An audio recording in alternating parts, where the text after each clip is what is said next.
Hello, everyone. Welcome to episode 311 of the Juicebox Podcast. Today's episode is a pro tip.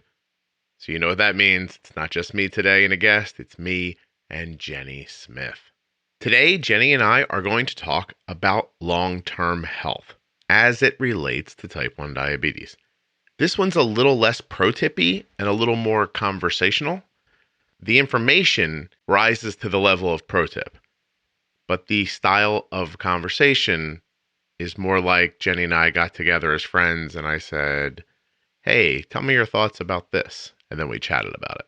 It's a little more laid back, a little more conversational, but the information is definitely something you want to have in your tool belt. And that's why this episode is part of the Diabetes Pro Tip series that begins back on episode 210.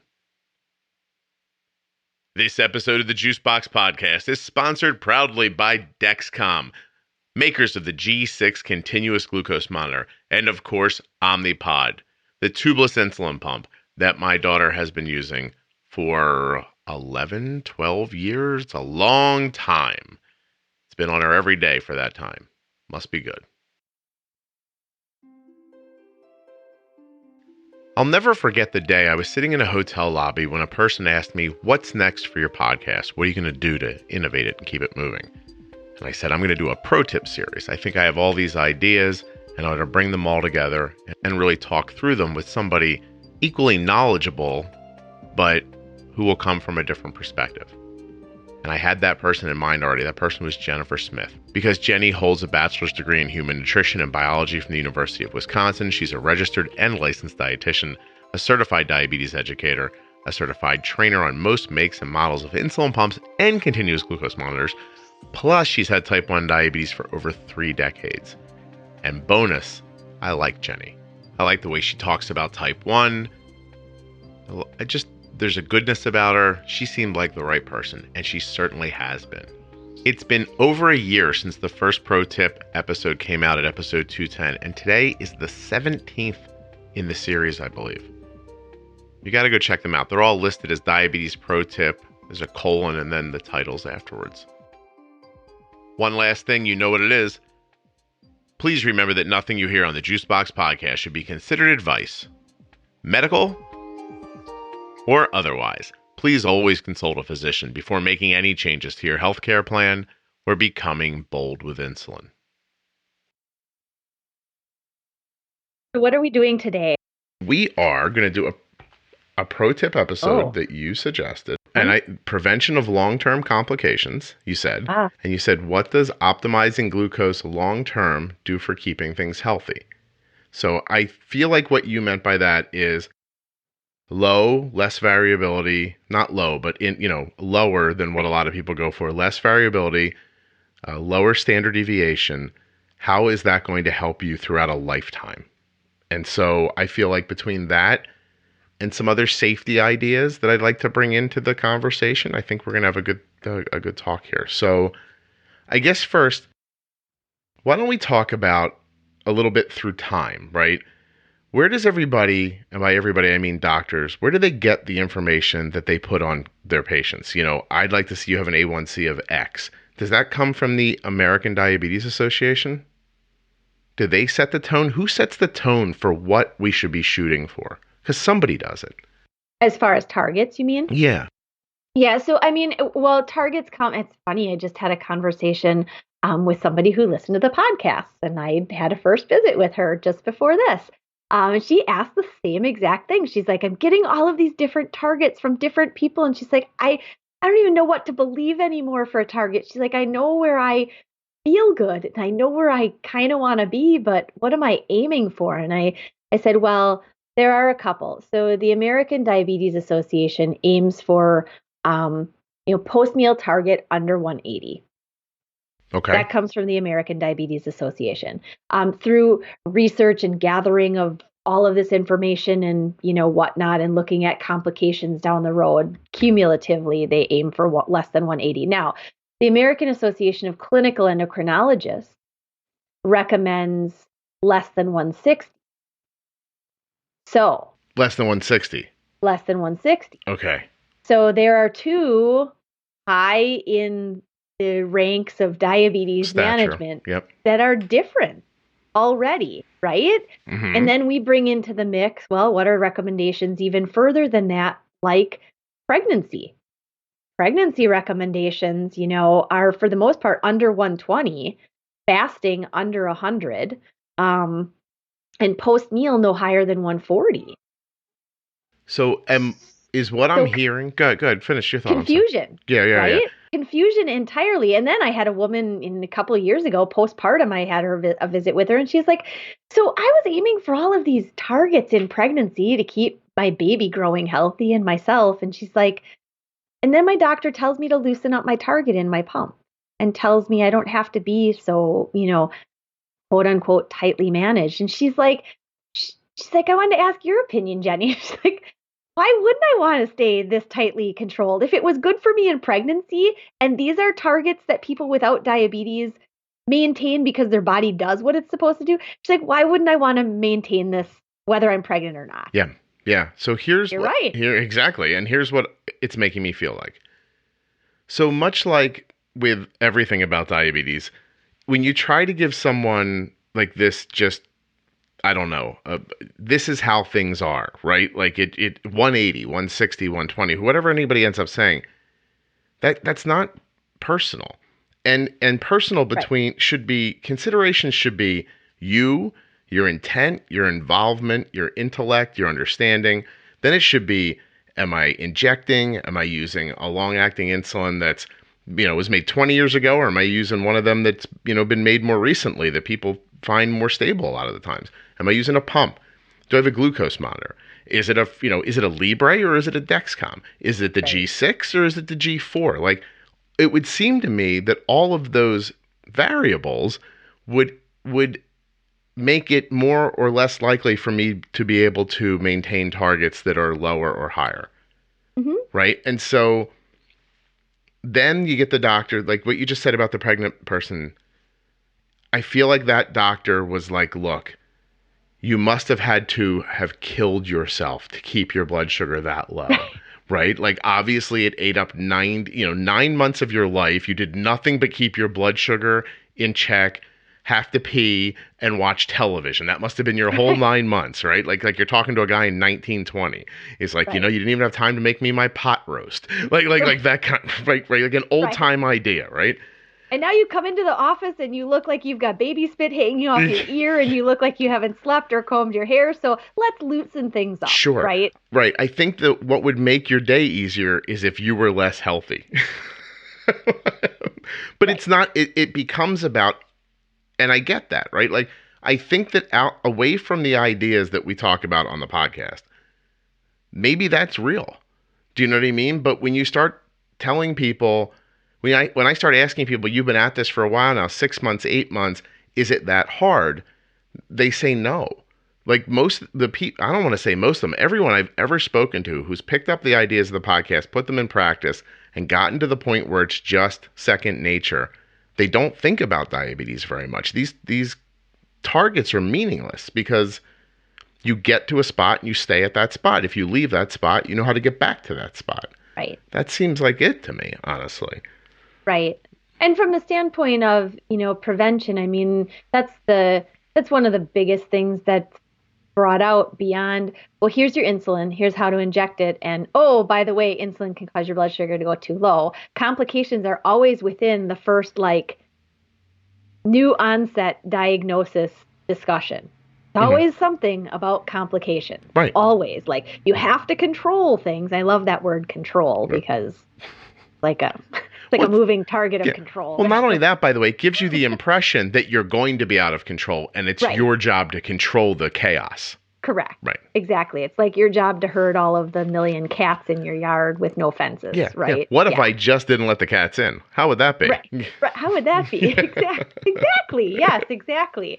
So, the prevention of complications, I mean, there's no set solution really on how to 100% prevent complications. In research, we've seen people with many years of diabetes, some of them poorly, managed, some of them tightly managed, and complications can start for people at different points of time.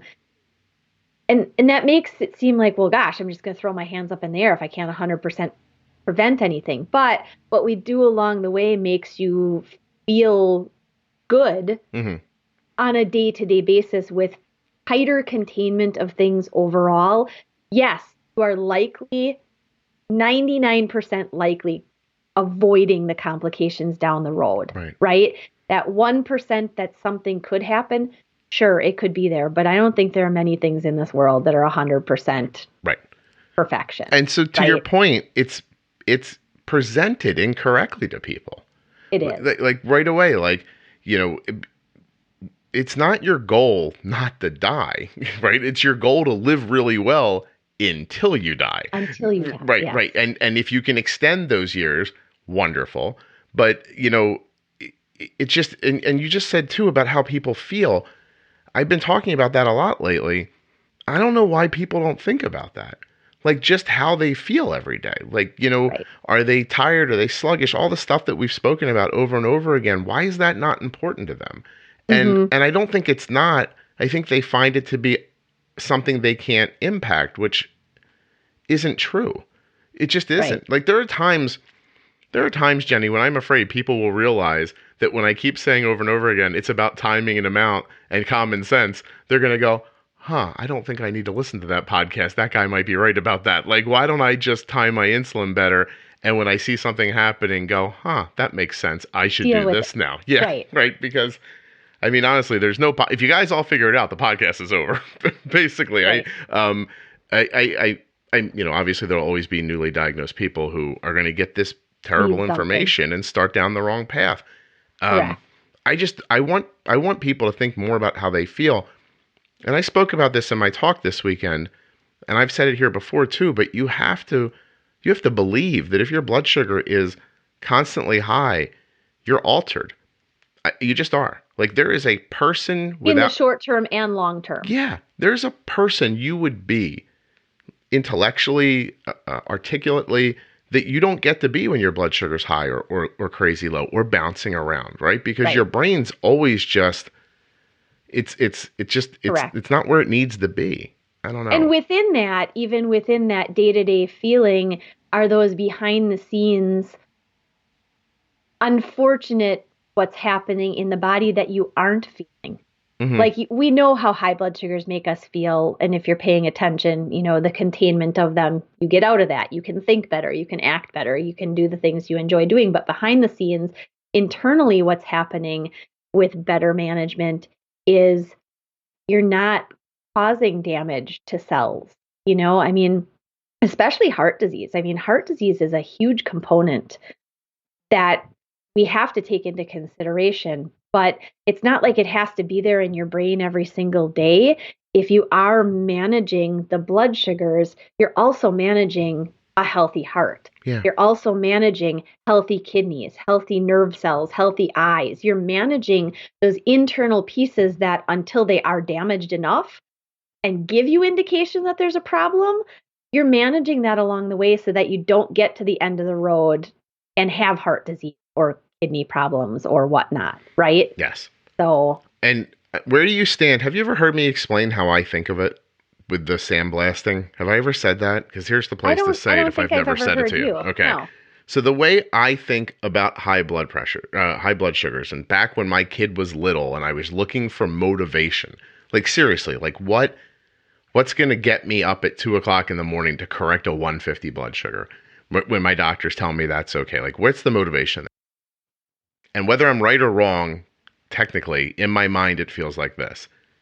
My body is built to withstand a certain amount, a certain content of sugar, glucose, in my bloodstream. And when there's more there, on a cellular level, glucose is still sharp, right? It's like it's like if you take a sugar and you spill it on the table, you look at it, it's coarse and, you know, it's sharp. And even on a molecular level, like smaller, it's still sharp. So when you pack too much of it into your veins and your arteries that run through your heart and your eyes and your legs and your fingertips and everything else, that sharpness is scratching at the inside of that soft tissue and those veins and those arteries. And one day it'll wear through a little hole. And if it wears through a hole in your heart, you have a heart attack. If it wears through a hole in your eye, you have vision trouble. If it starts wearing through in your feet, you might not be able to feel your feet, and on and again. So all of the diabetes complications that are on a list somewhere in your doctor's office to scare the hell out of you, what it really means is if your blood sugar is too high, what inside of your body is it going to rub through first and create a breach? And, and will that breach, and that breach will hurt you. We talked recently about my friend Mike who passed away. He was on dialysis.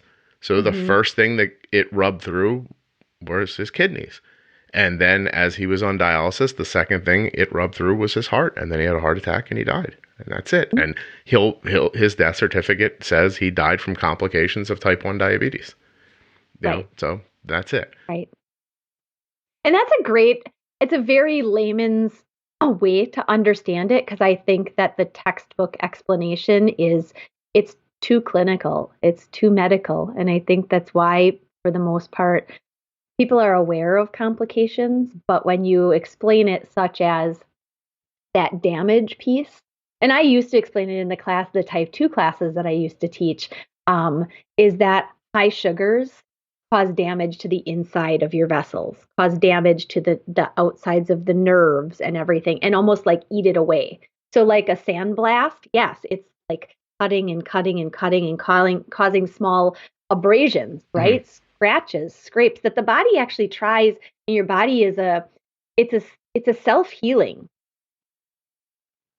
like organism, right? Which is why it doesn't happen to you right away. It's Correct. making little patches. It's like your road crew in town filling potholes when you think, can you just repave the whole road? And they're like, nope, best we can do is pop a little patch in this hole. Right. And it's more inflammation. I mean, long term, those little holes are really from inflammation in the lining and along the cells and whatnot. And over time, I mean, if that inflammation causes a tear, the body tries to patch the tear. Well, if more and more tears happen and more patches get placed into the vessels, and I know visually this isn't a podcast people can see, but as you can see, my hands get closer and closer together to indicate the constriction and the narrowing of vessels. So then we have heart disease and potential for stroke and problems with blood flow getting to the kidneys to do what they're supposed to do, and circulation to your fingers and your toes and everything. See? And Jenny, the way I think of it is I was just there one day in my house trying to talk myself into not giving up before I understood what was going on, right? So what do I need to do to not give up? And this is how I put it. It's really no different than a football coach who just has a player, has 3 brain cells in his head. And he goes, look, see this line right here? Don't let that ball go past that line. And that really is how I dumped it down for myself. I was like, I can't let that ball go past that line. Like I have to try to figure out how to stop that. And I think everything that everyone's listened to since then is born from that idea. Like, how do I stop this from happening? Right. And I've had that moment where I realized I may not be stopping it from happening too. Like maybe my kid genetically is just the one who can't withstand having type 1 diabetes. I don't know. You know what I mean? But she certainly has a better chance the way she lives right now than she would if I just listened to, just keep her under 200. Right. Don't let her spike over 180 or 160 or whatever after a meal if you can. To me, that just made sense in the moment when I was scared and alone and I didn't know what I was doing. I just thought like I need a goal, Right. Why? And blood sugar. Oh, sorry to interrupt. Don't be sorry. Go ahead. No, please. Go ahead, blood sugar. I was going to say blood sugar is a big piece of it, but the other components to those complications too are the other factors that also contribute to blood sugar management, right? Mm-hmm. So the kind of nutrition you take in, sedentary versus more active lifestyle, all of those are also huge benefit for long-term health outside of just controlling or managing your blood sugar. And all of those things become exponentially more important when you have type 1 diabetes. They're important to a person who doesn't have it. It becomes even more important when you do. Like sometimes you just feel like, like how many gunfighters are going to be on the other side before I don't have time to get to them all. You know what I mean? Like I'm going to get overwhelmed because there's just so much over there. So you have to give yourself a chance, and aside from the idea that exercise helps you keep lower blood sugars, like that aside, exercise does all the other things that exercise does. You know, it's funny. It's worth mentioning here that I realized the other day that some people refer to me behind my back as like somebody who pushes carbs on people. And I thought, that's odd. I've never considered that before. Excuse me, but I guess more low carb people kind of can feel that way a little bit. But I listened to it and I thought it through, and I don't feel like I do that. I feel like this podcast talks about, preaches maybe, how to use your insulin, like how insulin works. And I say all the time, once you know how your insulin works, I don't care what you eat. You know, you do whatever you want. But I think you need to know whether you're low carb or whether you're a person who's like, wow, I think I could eat that whole box of Ho-Hos. Like whether whoever you are in that scenario, you know, one side or the other, if you understand how to use the insulin, you can accomplish it. I'm not saying because I know how to bolus for Chinese food, you should do it every day. Every day, right? Just because I know how to bolus the chocolate chip muffin and the chocolate milk and the Hershey syrup on top doesn't mean it should comprise every meal, because is that better than an apple with peanut butter? Right. And nutrition-wise, probably not, but. And is there a danger, I found myself wondering, of people focusing on themselves so much as diabetes that they forget to think of themselves as person? Like, you know what I mean? Like, does a big cupcake not seem unhealthy anymore because you know how to stop a spike from happening when you eat it? And that's important to remember, that it's still a cupcake. It's still something that's, you know, a once in a while thing, not a everyday thing because I can bolus for it. And I think I think Jenny's point is important too, is that there's just a lot more that impacts your health than just your blood sugar. And sometimes we talk too much, not too much, but we're so focused on trying to understand it because there's so many components that people don't understand that you stop thinking about, like, hey, you know what else is easy to bolus for? Broccoli. It's learning to manage the insulin around what you eat. You decide what you're going to eat and you figure out how to manage it. Right. It's not encouraging people to eat a high carb diet. Not at all. I don't see it that way at all. I see it as understanding insulin. It's just how it is. I was speaking somewhere recently and I looked down and saw a person in the crowd who, this has happened to me about 3 times since I've been doing public speaking around diabetes. But I've looked down to see what I would call like an old school person in the diabetes community.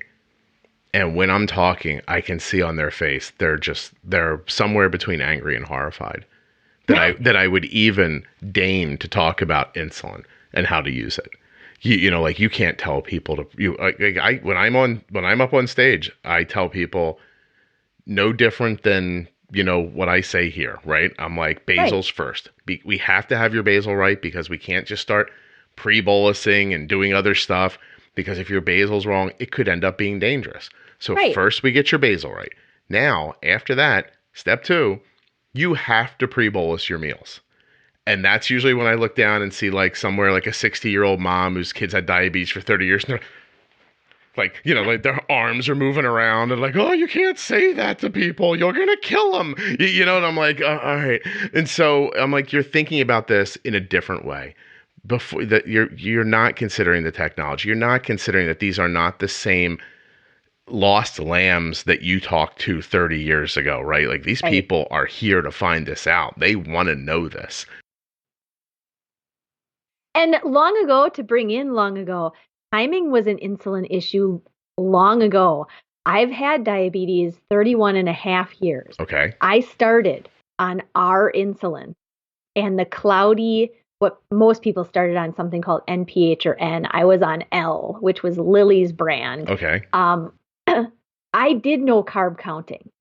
I used the exchange diet. I took exactly this amount of starches and fruit portion and vegetable and protein and fat at every meal. And my mom or dad gave me my insulin mixed in a syringe at breakfast and at dinner time. And I eat at strategic times and exactly the same amount of food. There was no, other than measuring the food for the right portion, there was no carb counting. There was no insulin based on carb. It was, you take your insulin. And from the dosing standpoint, my insulin, regular insulin, you know, it's slow. I mean, we call it short acting. Right. It's slow. Takes forever. I mean, my mom would dose me 45 minutes, an hour before I even started to eat in order to curb that post-meal ride. Yeah. And so everything you just said is about using the right amount at the right time. Timing. Like, yeah, it's timing. It's all timing. Like I figured it out. I mean, we should all be able to figure it out. Right. Really, I know myself. Trust me. There's not a lot. Like, I'm not over here figuring out the Pythagorean theory after or theorem, whatever it's called. Right. See, I don't know after I get off the podcast. I just don't think. I think there's so much fear in now that we forget later. And, what we're talking about right now is long-term health. And so let me jump to, I can't quote it. I don't have it in front of me. I don't know where it came from, but I think everyone's fairly aware of this article that came out in the last 6 months that tried to say that lower A1Cs aren't necessarily an indicator of health. And that, did you see that one? It's talking about, like, you can have an A1C at like this here, it'll be fine. It tried to give the impression to me that the way I saw it was someone trying to say, look, I know a lot of you are using this technology to do better, but you really shouldn't do that. Like, it's not necessary. And I thought, well, how do you know? You know what I mean? Like I thought the same thing I thought when I saw vaping the first time. I was like, I have no interest in that, but if I did, I wouldn't do it because I don't want to be the one to find out 10 years from now what happens because no one knows, Right. So is there any in your mind, if you're in the fives and you're A1C, and look, you know what I'm going to do here? I'm going to actually pull up an email to make my point. Hold on 1 second. It's going to take me a second to find it. I apologize for that. But I got this email this morning from a person I know who listens a lot. And when she emailed, I thought, wow, this is going to work right into what Jenny and I are talking about today. It's crazy. And it's from Laura. And this note from Laura mimics many, many, many, many notes that I get. Scott, I achieved a 5.4 A1C. First time I've ever been under 6.4. But my doctor freaked out at the number of lows. And she's asking, what's an acceptable amount of time under 70? Like, how many times can I dip under 70? And, and so first of all, it's a two-step thing, right? Everybody who goes to any kind of a doctor who's more like the lady in the crowd who's throwing her arms around yelling, don't talk about it like this. When they get their blood sugar down and they find a way to keep it stable and it starts impacting their variability and it starts impacting their A1C, the doctors flip out. They make this assumption that they have all these crazy lows and it's throwing them off.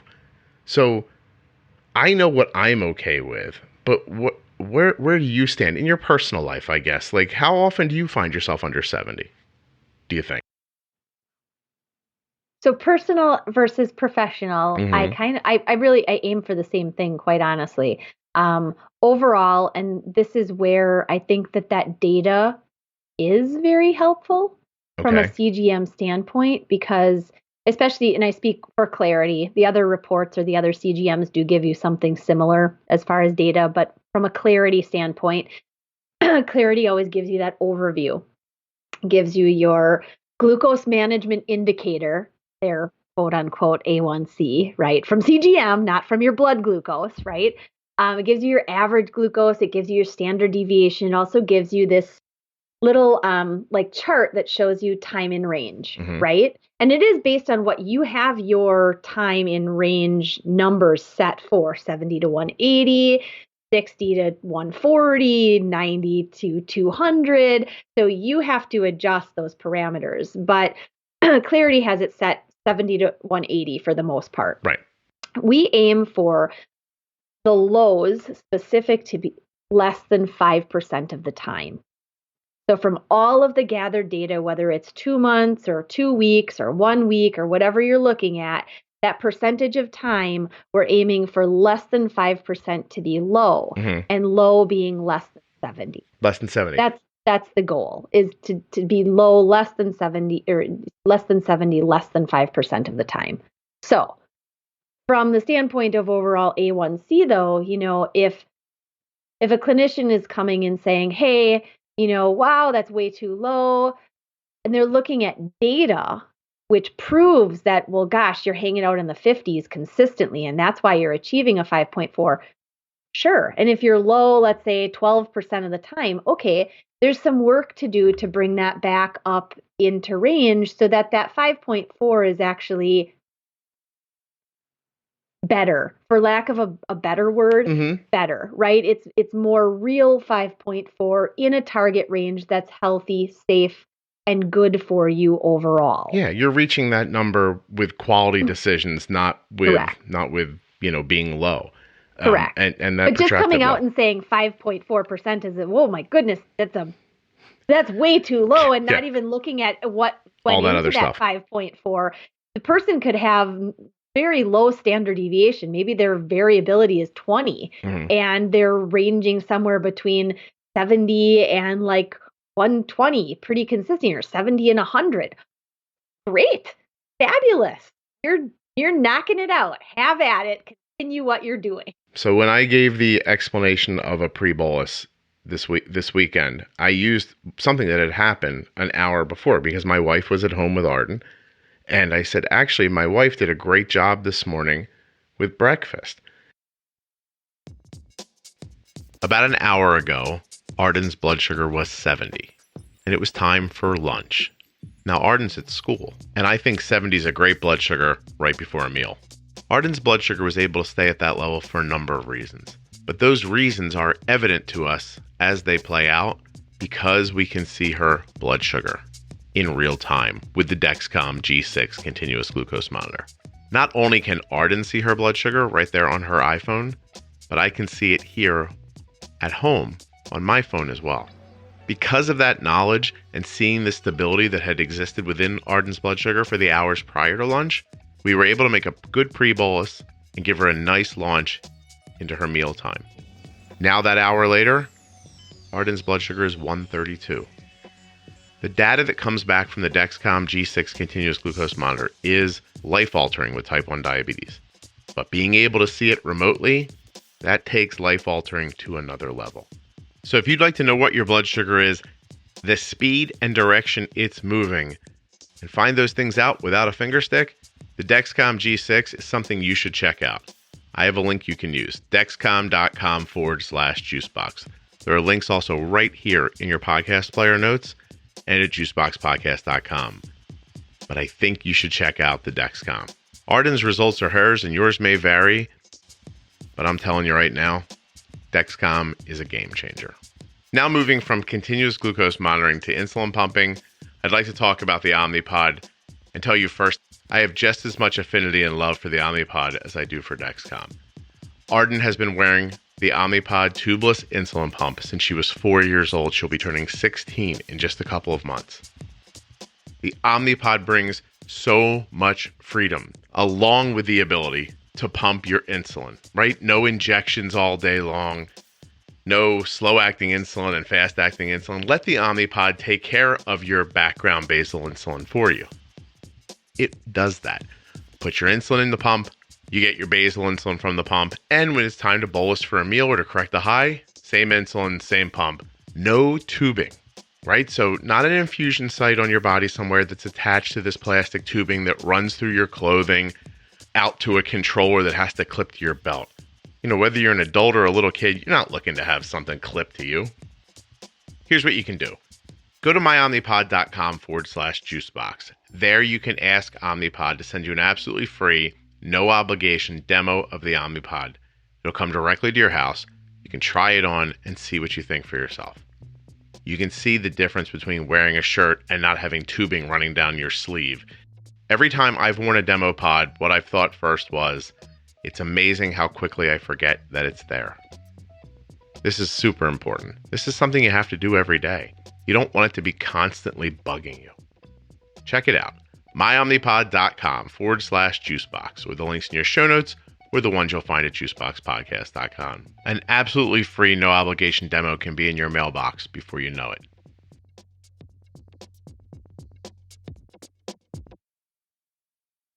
actually, my wife did a great job this morning with breakfast.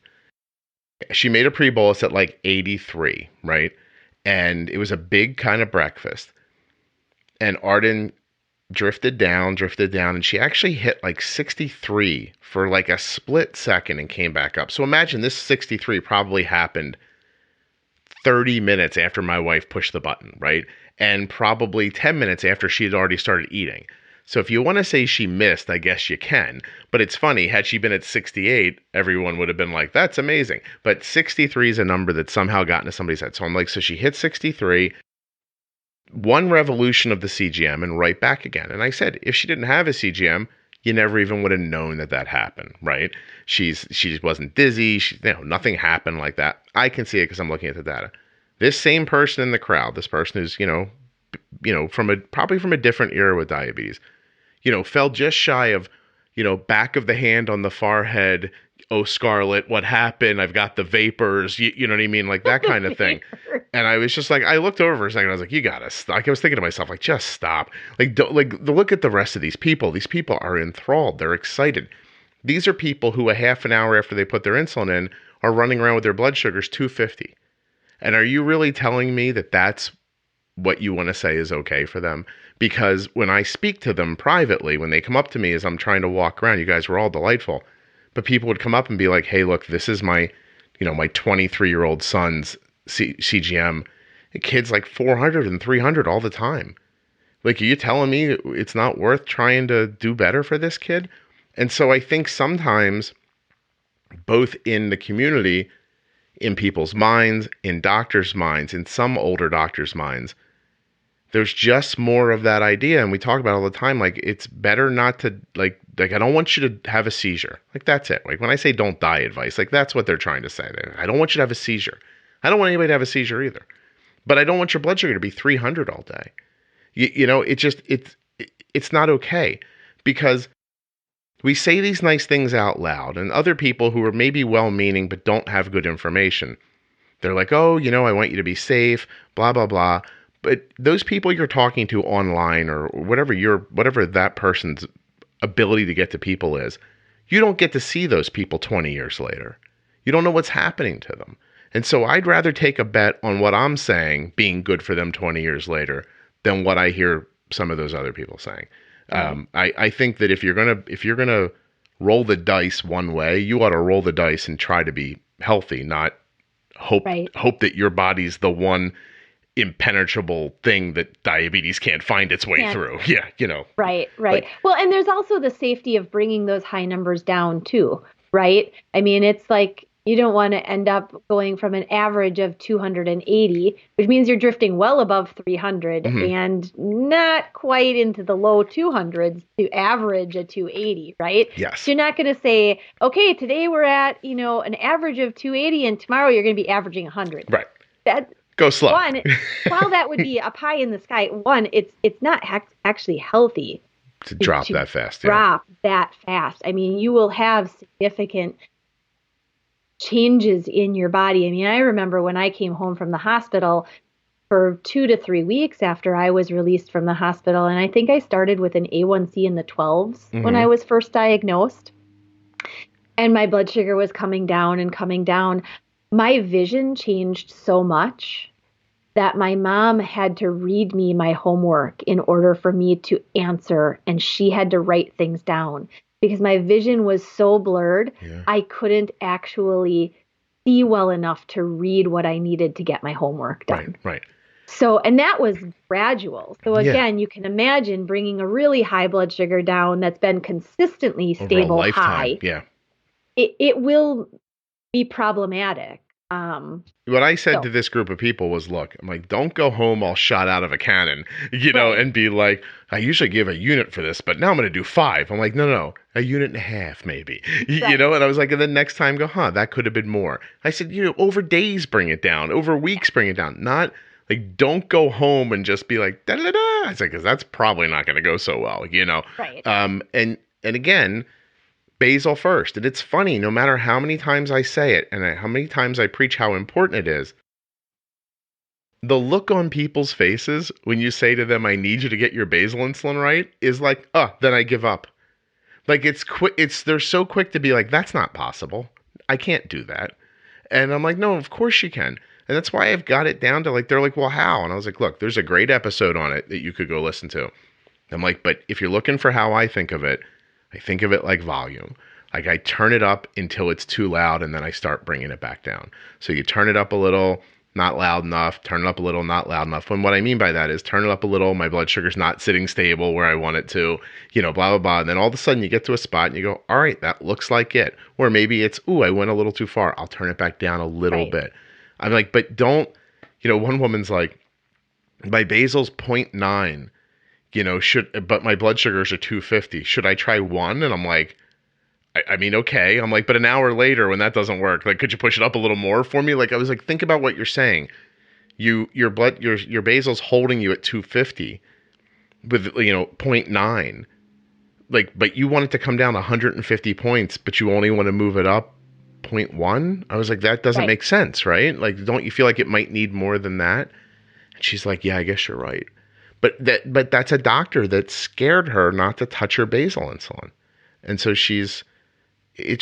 I don't know. I'm a little heartbroken. Like it's very exciting and uplifting to talk to people and see them have some ideas they're going to take. And at the same time, when they come up to you and they show you how bad things are, after the 5th, 6th, 10th one, you start feeling like, oh gosh, like I'm never going to reach enough people to make a difference in the world. Like it starts feeling like that. Age-old might even, like from the adjustment standpoint, sometimes comes from the people who had diabetes a long enough time to have actually had a long enough experience with basal injected insulin, and how long it did take to really see the difference in an adjustment up and or down in the actual dose and the imprecision in which that basal insulin works on a 24-hour scale, right?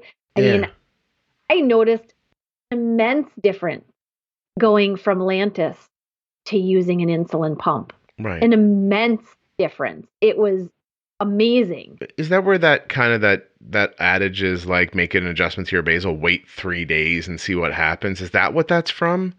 For the most part, because the basal insulin clears technically within like a 20 to 24 hour time period, right? From, let's say, for the example of Lantus, is supposed to work 24 hours.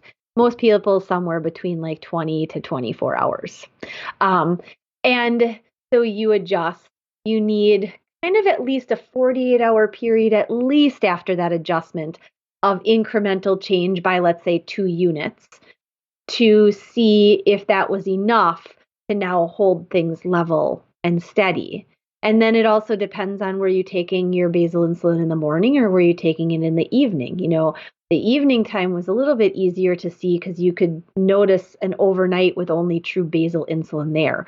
No boluses, no food, no activity component. You were sleeping on that, right? Yeah. And then through the course of the rest of the next day, how did things look in between meals or after the meal bolus was gone? Did you kind of get into the next meal on a nice stable level? Were you where you wanted to be? Were you still too high? Were you drifting way too low? And then we adjust again, So it is probably where that, like, adjust, wait 3 days to see if the adjustment held things where you wanted them, and then adjust again. It's kind of where that would have started, I would expect. Because someone from the crowd asked me, how long is it going to take me to get my basal right? And I was like, well, I said, I think if you listen to that episode and you really understand it, I said, maybe a few days, And she says, how long would it take you? And I was like, what time is it now? And she goes, it's 1 o'clock. I'm like, I gotta have it done by dinner, so. And then we would adjust off the rest of the clock moving forward. Like, but there's a good number, and it's funny because I realized I could just keep looking at the CGM and decide. I said, now, if you didn't have a CGM, it'd take me a couple days too. Right. Right. Because now we're kind of blind and we're testing and seeing things and, making sense and seeing if we can see repeating data and stuff like that. It was like, but looking at it, that's cheating almost. Like that's pretty easy. But I also infer things from pitches and lines and the people all the time are like, can you do an episode about how you see that? And I don't even know how to talk about it.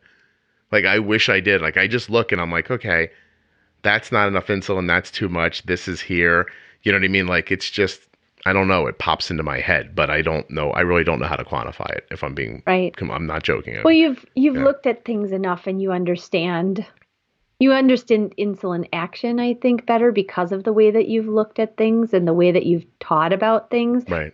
Sometimes it is hard to just nail it down and explain, hey, if this is happening here, this is why, and this is how we would adjust more. And that's kind of what we do. We sort of I guess look at people's graphs and information and their insulin here. And like basal testing for a pump, especially, we'll do a basal test within a time segment. I get the data the next day. I look at it, adjust here, test again tonight. They do, great. That looks awesome. We're perfect. We've got it like checked off, move on to the next.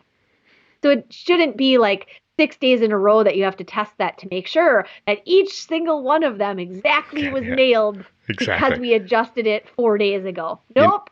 If you adjusted it, it looks beautiful with the adjustment. Great. We're moving on. We got it. I've learned from talking to people face to face too, that the stuff they want to tell you that they think is going to help you help them is never the stuff I need to know. Do you know what I mean by that?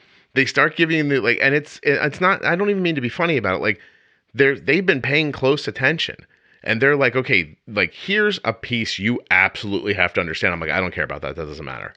Right. like I'm like, how much do they weigh? How old are they? What kind of insulin are you using? What's your basal rate right now? Where do you sit steady when you don't have insulin in you? Blah, blah, blah. And then from there, I'm just like, okay, turn this up, turn that down, make this, and then let's wait and see what happens. But it's interesting because the information they've been given so far has led them to ask almost all the wrong questions. Right. That's the part that I find fascinating, right? Is that somebody has been directing them along the way. And now I talk to them, and then I talk to them again 2 weeks later, and now they want to make a small adjustment and they're asking the right questions. It's very interesting. Like it's just it's who talks to you first. Like it really is. It's like whoever talks to you first, you win or you lose like right then and there. You don't even realize it when it's happening. There's somebody being diagnosed right now in the world who's talking to an endo who understands, and they're going to go on one beautiful path. They'll never find this podcast because they don't need it. And then there's somebody else being diagnosed right now who's being told all that stuff that we, have to debunk and then reteach.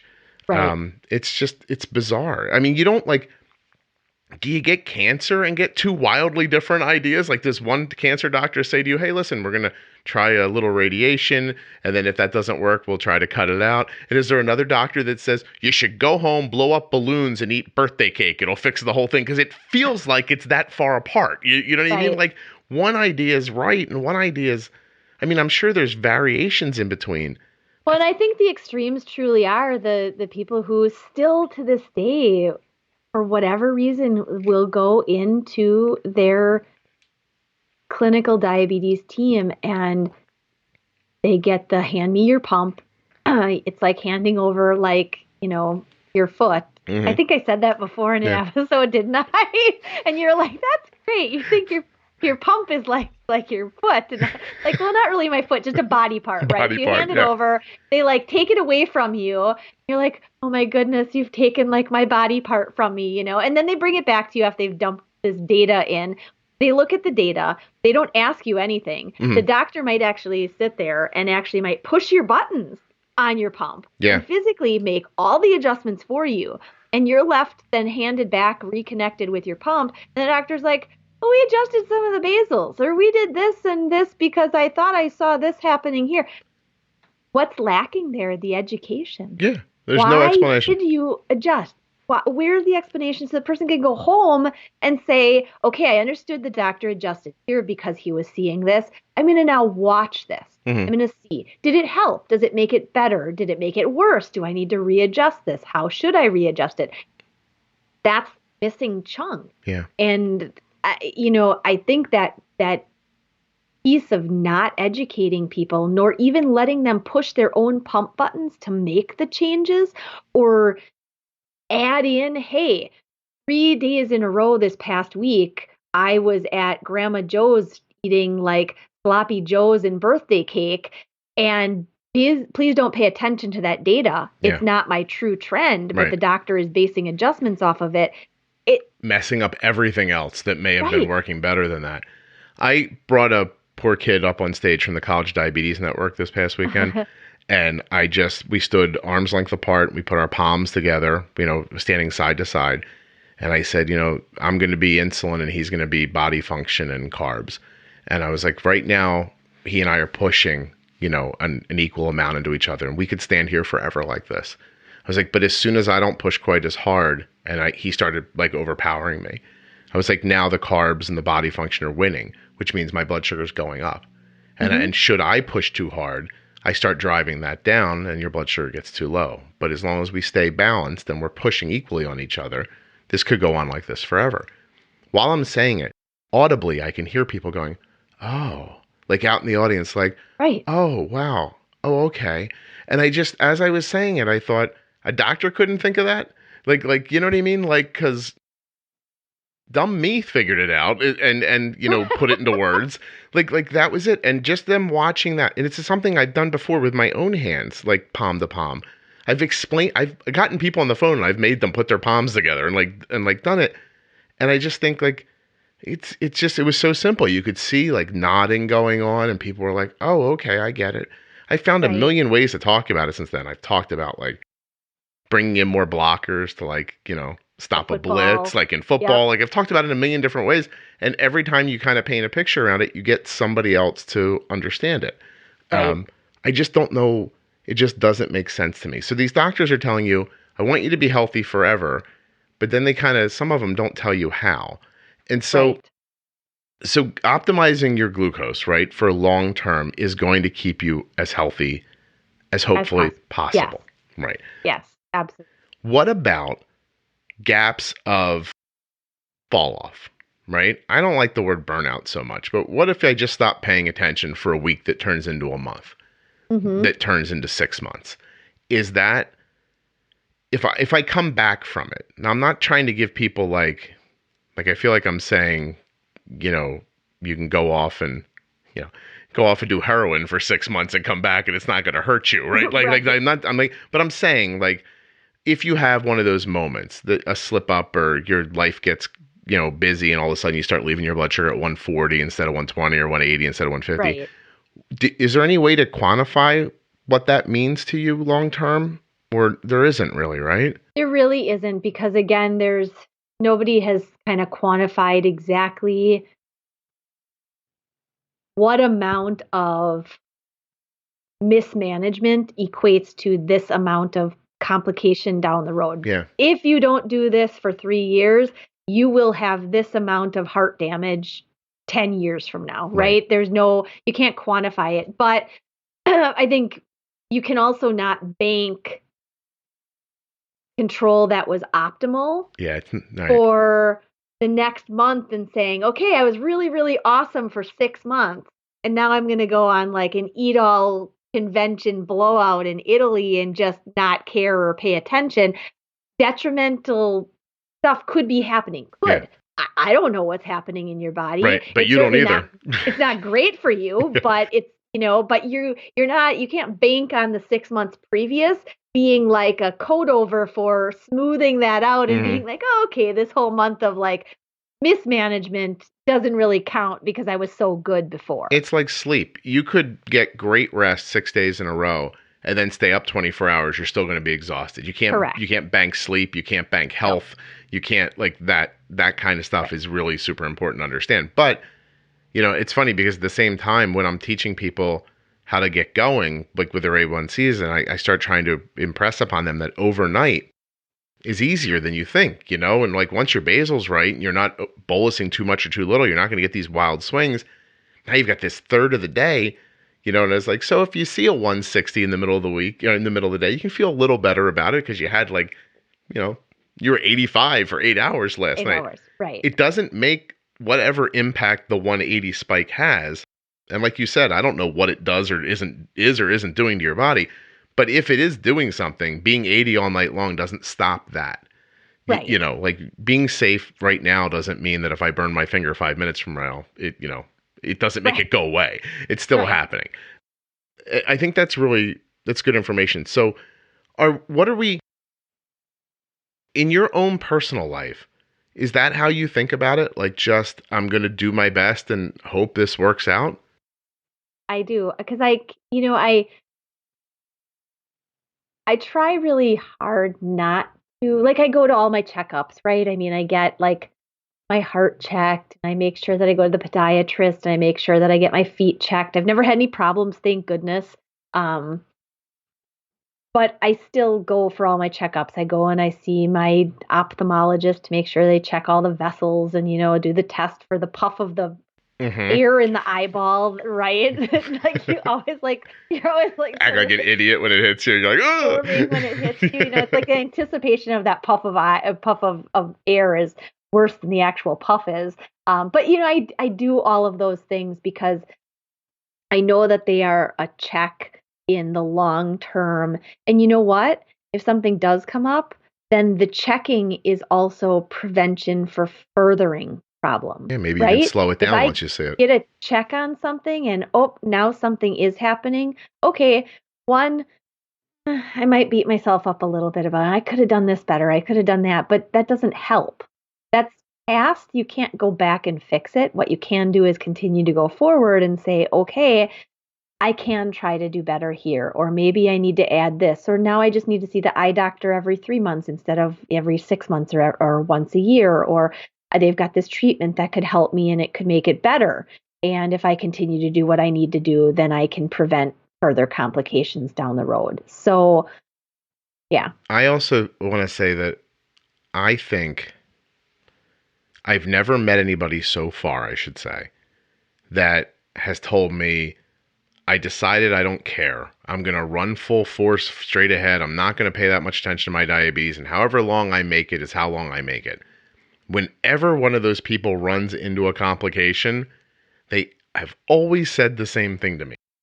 I wish I wouldn't have done this. Like, you know what I mean? Like, I wish I would have blah, blah, blah, or tried something else. Or it wasn't my fault even. I didn't know, but I wish I would have kept searching. Right. And I think that that's the truth. Like, whether you make it, till you're 40 when all of a sudden you're finding out you need dialysis, or you make it to 70 and you're like, I made it to 70, and then all of a sudden you're having a heart attack. A 70-year-old type 1 who's having a heart attack doesn't go, at least I made it this far. You start thinking, oh, I would like to stay alive a little longer. I don't think many people get to the point of no return, whatever it is, and go, I did my best and I'm happy with this. I think that people really do feel like that. Like, oh, I wish I would have, whatever that means, whatever they wish they would have done.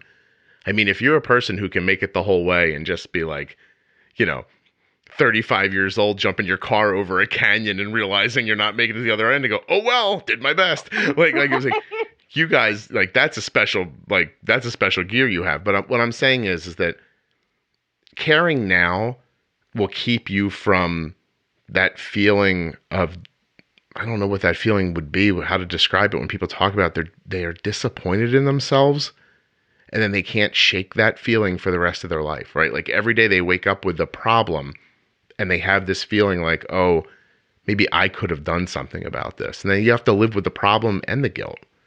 And it's hard, So I say all the time, I think with what we talk about on the podcast, diabetes becomes pretty, I don't like to say easy, but I think it becomes like a second nature thing for you. I would rather put that effort into understanding a pre-bolus or, something like that than I would spending 6-8 hours a day fighting with high blood sugars that cause a low, that have me eating, that make my life feel like turmoil that I'm not living, I'm just existing through.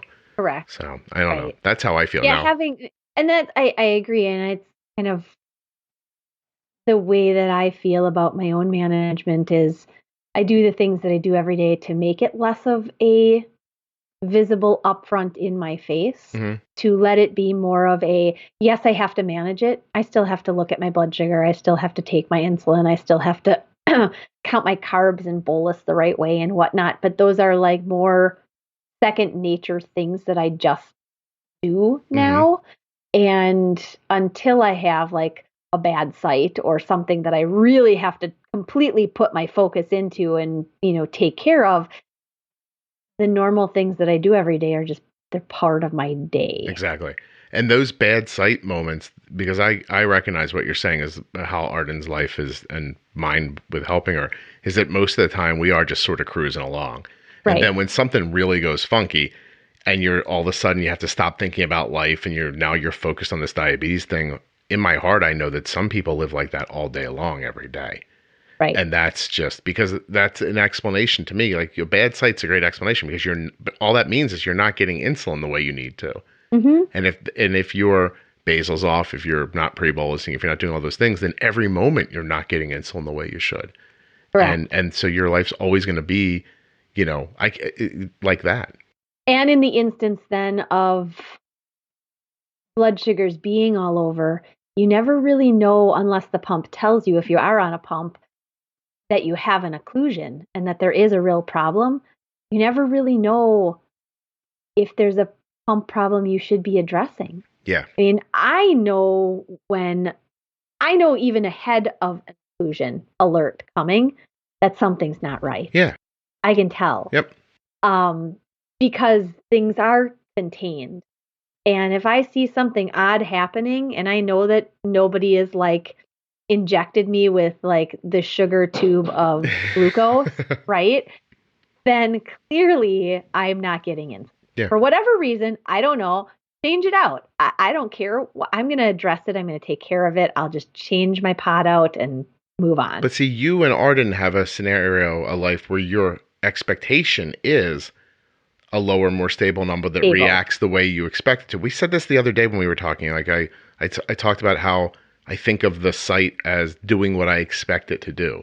Mm-hmm. So the minute I don't see it doing what I expect, or I see a blood sugar that's all of a sudden 150, I start thinking like, I can look back. If I didn't mess this up somewhere, this is I'm not getting enough insulin. So I don't mess with that either. Like there's a moment, like I think some people end up looking at a bad site for days, and then they'll change their pump. They go, oh, it turned out to be the pump 48 hours later. Right. Yeah, I'm not into that. Yeah. The second or third time I bolus and what I want to happen doesn't happen, and I'm getting out of it. I actually had it this morning. I mean, I wasn't actually supposed to change my pod out until this evening is when it was supposed to expire, and I woke up this morning not at my normal like E-ish blood sugar. Yeah. I was like 130 something, and I was like, kind of odd, right? And I'm like, that's not where I should be, and I could see all this like positive temping that been kind of happening.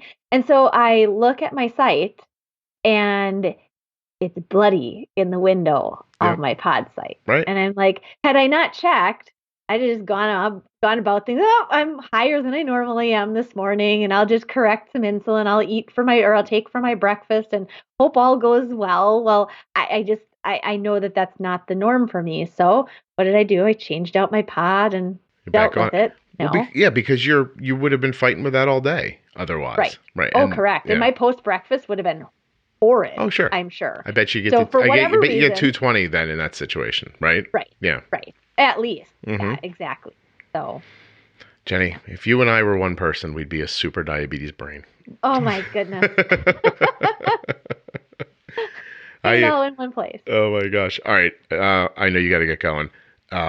I'm not sure if we talked about what we said we were going to talk about, but I found this to be a really great conversation about long-term health and ideas of how to get to it and why it's important. Yeah. So thank you very much. Yeah, absolutely. It was good. Yeah. I think sometimes, the stuff about complications and whatnot gets too clinical. And I think people just need a return to, that's why I'm aiming for just keeping things tighter, or why I'm keeping things more in this range or whatever. I mean, they know that the complications are out there, but this is the reason I'm doing this. Instead of talking about a thing that seems like it's so far away or so impossible that there's no real reason to try to plan for it not to happen because it's so far. I will always use this example.